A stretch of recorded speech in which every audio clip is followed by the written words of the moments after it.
नमस्कार, study IQ PCS channel पर आपका स्वागत है। जैसा कि आप जानते हैं, PCS up to date programme में हम दिन भर की वैसी खबरों को आपके सामने ले आते हैं जिनसे सवाल बनाए जा सकने की गुंजाइश हो। दिन भर चर्चा में रहे नेशनल इंटरनेशनल इंपॉर्टेंट इवेंट्स के अलावा राज्यों के स्तर की जरूरी घटनाओं को इसमें कवर किया जाता है।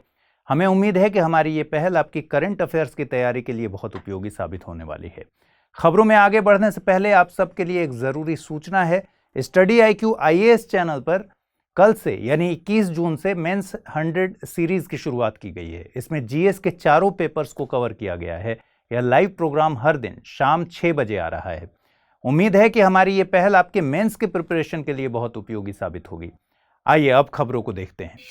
देश को इस बार दूसरी महिला राष्ट्रपति मिलने की संभावना बन रही है। दरअसल 18 जुलाई को होने वाले राष्ट्रपति चुनाव के लिए NDA ने द्रौपदी मुर्मू को राष्ट्रपति पद का उम्मीदवार बनाया है।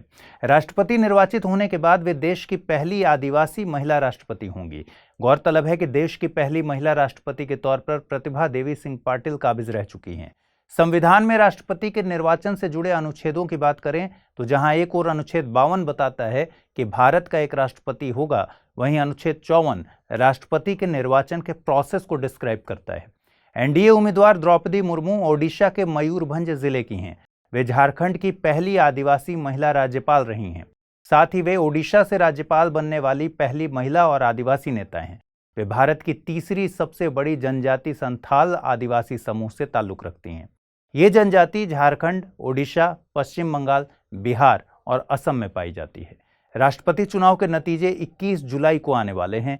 25 जुलाई को नए राष्ट्रपति पद संभालेंगे। आपको बता दें कि विपक्ष की तरफ से यशवंत सिन्हा को राष्ट्रपति पद का उम्मीदवार बनाया गया है। कंबोडिया की मेकोंग नदी में सबसे बड़ी मीठे पानी की मछली पाई गई है। कंबोडिया और अमेरिका के वैज्ञानिकों के अनुसार ये एक स्टिंगरे है। Joint Cambodian American research project wonders of the Mekong के अनुसार इस 4 मीटर यानी 13 फीट लंबी मछली का वजन है 300 kg। इससे पिछले रिकॉर्ड में 2005 में थाईलैंड के मीठे पानी में पाई गई 293 kg की कैटफिश का नाम दर्ज है।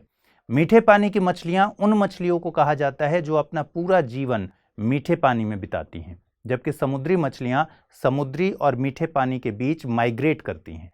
बायोलॉजिस्ट के मुताबिक मेकोंग नदी में इतनी बड़ी मछली का पाया जाना ये दर्शाता है कि ये नदी स्वच्छ है।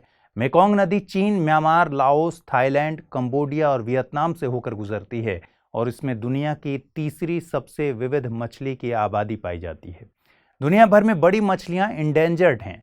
70% मीठे जल में पाई जाने वाली बड़ी मछलियां एक्सटिंक्ट होने के कगार पर हैं। जायंट स्टिंगरे के बारे में बहुत कम जानकारी उपलब्ध है। ये पूरे साउथ ईस्ट एशिया में पाई जाती हैं, लेकिन इसकी लाइफ हिस्ट्री, इकोलॉजी और माइग्रेशन पैटर्न्स के बारे में अभी कोई भी जानकारी उपलब्ध नहीं है। ऑस्ट्रिया के वियना में TPNW यानी treaty on the prohibition of nuclear weapons की पहली मीटिंग आयोजित की जा रही है। इस मौके पर UN के प्रमुख एंटोनियो गुटेरेस ने दुनिया के देशों से सभी नाभिकीय हथियारों को छोड़ देने की बात की। उनके मुताबिक ये हथियार मानव सभ्यता के इतिहास में हिरोशिमा और नागासाकी जैसी घटनाओं के लिए जिम्मेदार हैं। TPNW नाभिकीय हथियारों पर प्रतिबंध लगाने का एक बड़ा सेट है। इसमें परमाणु हथियारों का विकास, परीक्षण, उत्पादन, एक्विजिशन, भंडार, उपयोग या उपयोग करने की धमकी नहीं देने जैसी गतिविधियों पर रोक है। संधि किसी भी देश की भूमि पर परमाणु हथियारों की तैनाती और प्रतिबंधित गतिविधियों के संचालन में किसी भी देश को सहायता के प्रावधान पर भी रोक लगाती है। भारत ने इस ट्रीटी पर हस्ताक्षर नहीं किए हैं। साथ ही भारत ने आगे भी इसमें शामिल न होने का अपना स्टैंड बहुत क्लियर किया है। भारत दुनिया के नाभिकीय हथियारों से मुक्त होने के लक्ष्य के साथ है, लेकिन इस संधि के प्रावधानों से भारत सहमत नहीं है।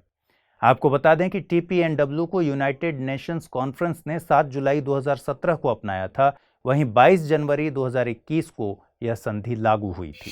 केंद्रीय विज्ञान एवं प्रौद्योगिकी मंत्री जितेंद्र सिंह ने जम्मू कश्मीर के उधमपुर में सिस्मोलॉजिकल ऑब्जर्वेटरी का उद्घाटन किया। गौरतलब है कि पृथ्वी विज्ञान मंत्रालय के तहत नेशनल सेंटर फॉर सिस्मोलॉजी ने आपदा से निपटने की तैयारी के लिए कई तरह के प्रयास किए हैं। यह ऑब्जर्वेटरी भूकंप आने से पहले बेहतर साइंटिफिक इनपुट्स मुहैया कराने में मदद करेगी। जम्मू कश्मीर हिमालय का वेस्टर्न मोस्ट एक्सटेंशन है। उधमपुर जिला मेन फ्रंटल थ्रस्ट और मेन बाउंड्री थ्रस्ट के बीच में स्थित है, जो कि जम्मू कश्मीर क्षेत्र में भूकंप के लिए संभावित खतरों में से एक है। गौरतलब है कि जम्मू कश्मीर का क्षेत्र भारत के सिस्मिक जोन मैप में जोन 4 और जोन 5 में आता है। भूकंप का मतलब पृथ्वी की कंपन से होता है। यह एक प्राकृतिक घटना है जिसमें पृथ्वी के अंदर से ऊर्जा के निकलने के कारण तरंगें निकलती हैं जो सभी दिशाओं में फैलकर पृथ्वी को कंपित करती हैं। भूकंप से उत्पन्न तरंगों को भूकंपीय तरंगें कहा जाता है जो पृथ्वी की सतह पर गति करती हैं। इन्हें सिस्मोग्राफ से मापा जाता है। पृथ्वी की सतह के नीचे का पॉइंट जहां भूकंप का केंद्र स्थित होता है उसे हाइपोसेंटर कहते हैं। पृथ्वी की सतह के ऊपर स्थित वो स्थान जहां भूकंपीय तरंगें सबसे पहले पहुंचती हैं या हिट करती हैं उसे एपीसेंटर कहते हैं। असम ने अपने यहाँ one nation one ration card योजना लागू कर दी है। इसी के साथ ये योजना पूरे भारत में लागू हो गई है। असम ऐसा करने वाला 36वां राज्य या संघ शासित प्रदेश है। गौरतलब है कि भारत में 28 राज्य और 8 संघ शासित प्रदेश हैं।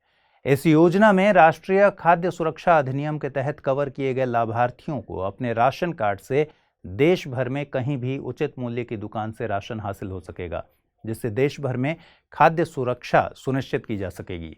योजना ने हर नई जगह के लिए नए राशन कार्ड की जरूरत खत्म कर दी है। इसे लागू करने की शुरुआत अगस्त 2019 में की गई थी। इसे लागू करने के लिए सरकार ने मेरा राशन मोबाइल ऐप भी लॉन्च किया है। आपको बता दें कि राष्ट्रीय खाद्य सुरक्षा अधिनियम 10 सितंबर 2013 को नोटिफाई और 5 जुलाई 2013 को लागू किया गया था। इसका मकसद लोगों को खाद्य और पोषण की सुरक्षा मुहैया कराना है। तो आज के इस बुलेटिन में फिलहाल इतना ही। कल रात फिर आपसे मुलाकात होगी। तब तक के लिए अपना ख्याल रखिए। नमस्कार।